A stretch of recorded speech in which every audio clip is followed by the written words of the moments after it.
আমার সঙ্গে একটু মহব্বতে বলেন, মাগো তোমার মতো লয় না কেহ আমায় কোলে টানি। মাগো তোমার মতো লয় না কেহ আমায় কোলে টানি। আঁচল দিয়ে মোচে নাকি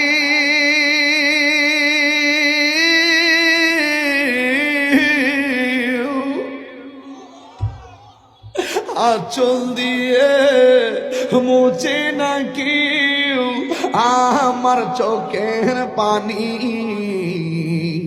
হায়রে মা জননী আমার, হায়রে মা জননী, হায়রে মা জননী আমার, হায়রে মা জননী।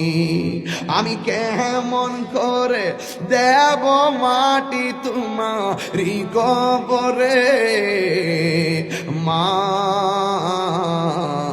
তুমি আমার আগে যাও না গো মরে। পর্দার আড়ালে অনেক মা বোনরা আছে, এরা জানে প্রসবের সময় কত ব্যথা। সন্তান তুমি বুঝো না, মা বাপ যদি মারা যায় ডেলিভারি কেসে আমার আল্লাহ কেমন সম্মান দেয় জানো নি? আমার রাসূল বলেন, এই পৃথিবীতে কোন মা যদি সন্তান ডেলিভারি দিতে যাইয়া মারা যায়, আমার আল্লাহ রাব্বুল আলামিন ওই মাটাকে শহীদের মর্যাদা দিয়ে দিবে।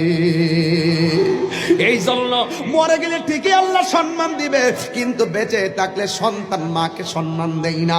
খবরদার খবরদার, আজকে যাদের মা নাই তারা বাড়িতে কার কাছে মা বলে গায়েব যায়া বলবে দরজাটা খুলো। জীবনে অনেক মায়ের হাতের রান্না খাইয়া মাহফিলে এসেছেন, এই জায়গাতে লেখা আছে 14তম, এখানে লেখা আছে 6তম। মা বাপটা দুইজন। আলহাজ কেরামত আলী বিশ্বাসে মরহুমা আনোয়ারা বেগম চলে গেছে।